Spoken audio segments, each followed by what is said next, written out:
Every pregnancy needs utmost care and attention. But certain pregnancies need a little extra attention. An Rh negative mother carrying an Rh positive baby is at increased risk of complications.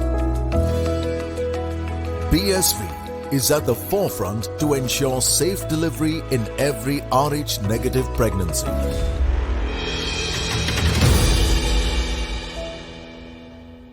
Hello and welcome. You're watching The Outside View, and this is brought to you by BSV, Puma, Food and Wellness, and AMRI Hospitals.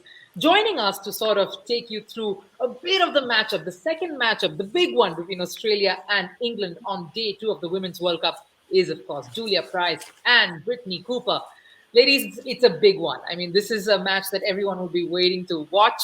Just to sort of set things up for both of you, let's take a look at what the head-to-head looks like between these two sides. Australia and England, of course, both of them have played each other innumerable number of times. You've got a rivalry that's rich in history, that has so many characters, so many heroes from both these sides. Julia, I'm going to come straight to you. Your heart's going to be beating right straight for this one. You've been a part of so many such encounters. How special is this one about you?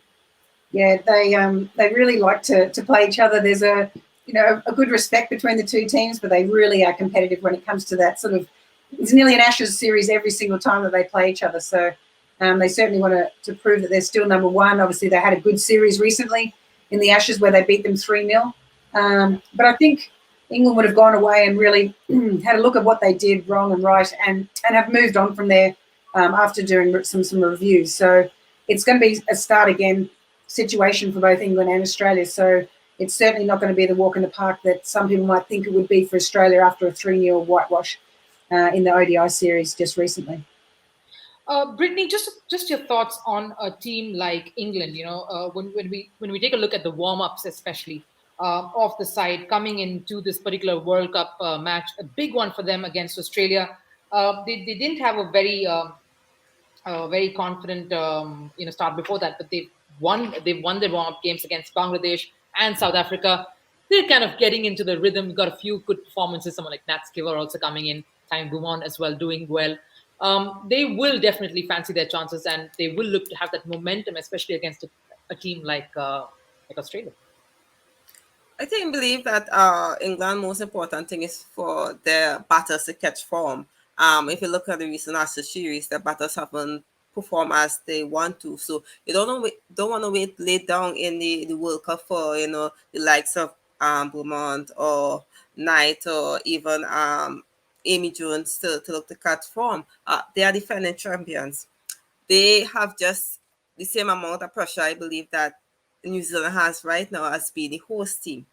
So it's gonna be like Ashes 2.0. A lot to play for, a lot of bargain rights to play for, and I believe this game will decide who will be in the semi-final. Wow, that's a good point there, Brittany. And yes, a lot to play for as well. There's a lot of rivalry going in there. We do know, of course, just to update on certain team news, Ash Gardner is likely to miss a couple of games because of testing positive. That's going to be a bit of a bummer for Australia. But Julia, if I had to just ask you to pick the player to watch out for in this particular encounter, it could be from either of the sides. If not Australia, just let me know who your player would be to watch out for. I'm going to go with Alana King, who's a slightly different player. No, not many people have seen her. She's only just started to debut. A leg spinner that's got a fantastic action, good with the good energy in the field. She'll be up and about. She'll be really challenging a lot of people in New Zealand. I think the pitches will really suit her. England played pretty well against her, but it was on non-turning pitches. But it'll be interesting what happens when they get up to New Zealand. So I'm excited to see what she'll do. Brittany, your thoughts on who's the player who's going to stamp her authority in that encounter on day 2, the second match? For me, Darcy Brown. I believe that she have exactly what Australia have been missing in their bowling attack. That pace, I think she will mesh well in the likes of Sutherland and McGrath and Perry, who's now coming back into the rhythm of things from injury. So I'm looking forward to her. I really hope that she got a lot of playing time in this World Cup to see her potential on these wickets. We're, of course, all we want and we're looking for forward to is an exciting encounter. Australia versus England. Be sure to, of course, tune into the Outside View for a preview of that encounter and all the analysis as the match progresses. Thanks for watching.